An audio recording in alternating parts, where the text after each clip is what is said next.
같은 선상에 있을 수 있다는 거죠. 김백선이 디자인하고 무형문화재 장인의 손길로 탄생한 색다른 느낌의 장식용 가구. 그가 세계시장을 겨냥해 우리의 전통 스타일을 현대화시킨 작품이다. 촌스러운 존재로 치부되곤 했던 전통 가구가 화려하면서도 절제된 디자인으로 탈바꿈했다.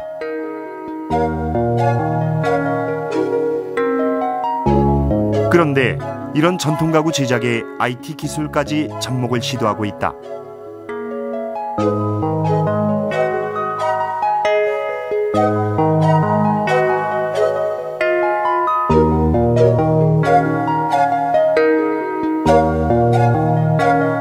꽃과 나비가 살아 움직이는 부채. 한 IT 업체는 이런 첨단 기술에 전통 디자인을 결합한 고부가가치 명품 가구 제작에 도전하고 있다. 세계 가구 시장은 2,300억 달러에 달하는 거대한 규모의 고부가가치 시장.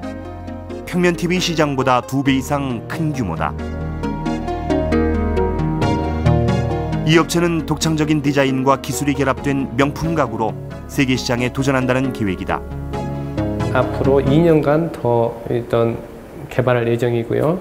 그 개발된 거를 전시회, 특히 저희 목표는 밀라노 가구 전시회, 가구 박람회인데 그런 곳에 전시해가지고 세계적인 명품 가구로 시장에 진출하는 게 목표입니다. 바로 이 개발 과정에 디자이너 김백선과 무형문화재 조석진 명장이 참여하고 있다. 장인이 직접 깎아 제작한 전통 가구 틀에 IT 기술이 접목되는 것이다. 전통과 옛것은 다른 것이다. 옛것이 보존의 의미라면 전통은 과거와 현재, 미래를 잇는 매개체이기에 보다 잘 즐기는 것이 중요하다.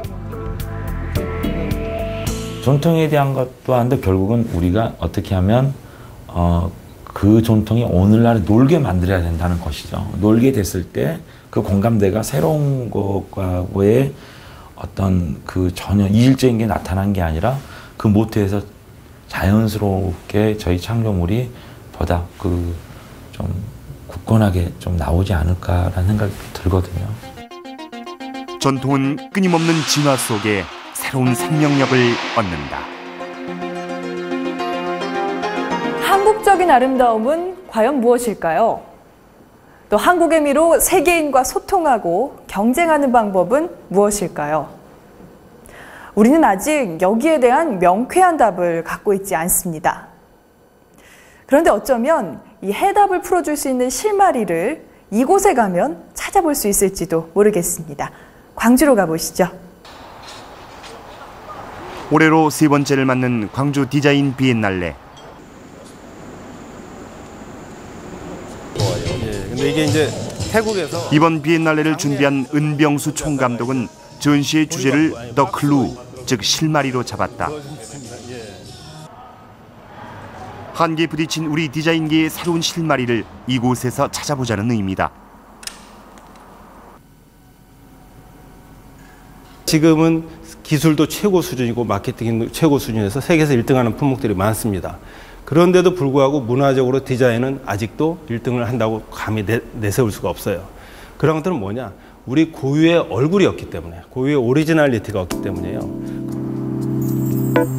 옷, 맛, 집, 글, 소리라는 5가지 주제전으로 구성된 이번 비엔날레에는 세계 48개국 500여 명의 디자이너들이 참여하고 있다. 눈길을 끄는 것은 이번 비엔날레가 한국의 문화 원형 그리고 전통을 새로운 디자인의 실마리로 제시하고 있다는 점이다.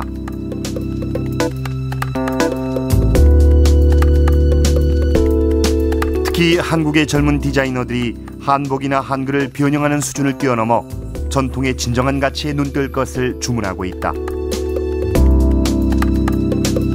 유럽에서 활동하든 미국에서 활동하든 자기 고유의 얼굴, 자기 민족에서 나온 걸 가지고 하는 사람들은 다 성공을 했어요.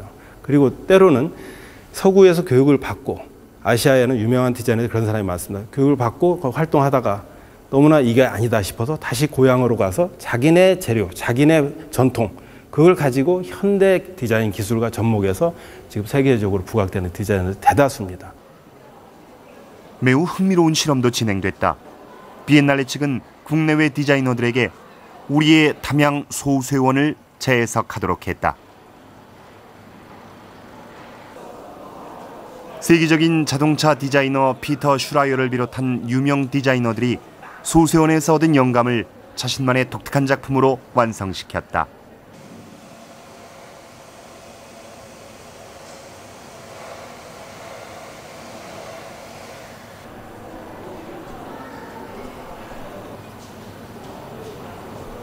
옛날의 우리 소세원 모습을 가지고 뭐를 만들겠다라고 준 건 아니고 그 속에 그 사람들이 생각하고 가지고 있던 가치관이나 어떤 자연의 어떤 부분에 대한 존경심이나 사회의 어떤 구성 방법이나 이런 것들에서 배울 게 있다면 그런 것들은 우리나라 사람들도 배울 수도 있지만은 뭐 서양인들도 똑같이 거기에서 배워서 뭔가를 만들어낼 수 있지 않을까 생각을 한 거고. 전라남도 담양에 위치한 소쇠원은 조선 중종 때 양산보란 사람이 조성한 민간 정원이다. 바위와 물 그리고 정자가 자연스럽게 어우러진 소쇠원은 독특한 우리만의 조경과 건축미를 간직한 것으로 평가되고 있다.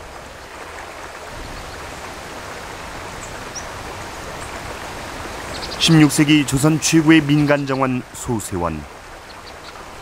과연 이것을 어떻게 재해석할 것인가? 이런 궁금증이 색다른 실험으로 이어진 것이다. 한국적 디자인이라는 거는 아직까지 외국에서 바라보기에는 정리가 안 돼 있다는 거죠. 그건 무슨 얘기냐면 객관적으로 입증이 안 됐다는 거는 우리가 얘기하는 건 그럼 정리가 돼 있는지 안 돼 있는지 입증이 잘 안 돼 있는 상태라는 거죠. 그러니까 그런 것들이 좀 입증이 되기 위해서는 그런 걸 좀 객관적으로 오픈된 상태에서 외부 사람들하고 외국, 뭐 유럽, 미국, 일본, 중국, 뭐 여러 외부 사람들하고도 담론을 나누어야 되고.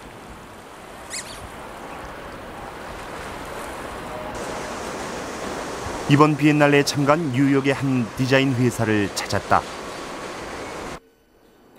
단 한 번도 가본 적이 없는 한국의 소쇠원을 뉴욕의 젊은 디자이너들은 어떻게 봤을까?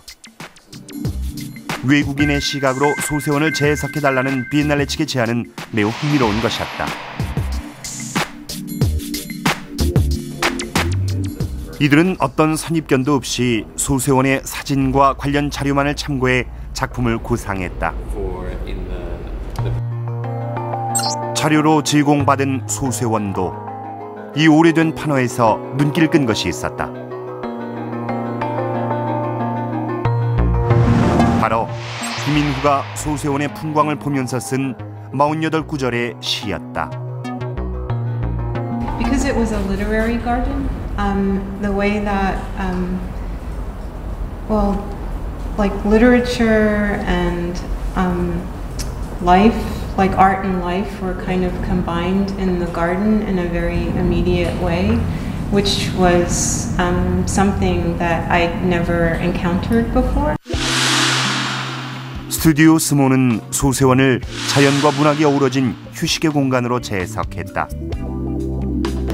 That is perhaps less formal than than Japanese culture, for instance, as an example, and more it's through the way that the proposal was written for us. It was something that was much more kind of engaged with the cultural monuments rather than revering them from a distance. 다른 작가들은 또 어떤 해석을 내놓았을까? 평소 한국 등 아시아 건축에 관심이 많았던 컬럼비아대의 라카탄스키 교수. 그는 김인후의 48형 중 두 번째 구절에서 디자인의 영감을 얻었다. His verses were very pleasant, but the one that struck me was already verse 2. It's very strange. You're barely into the garden, as I said, and suddenly you're reading the verses, bright light from the window for reading, the rock and the water reflects the book.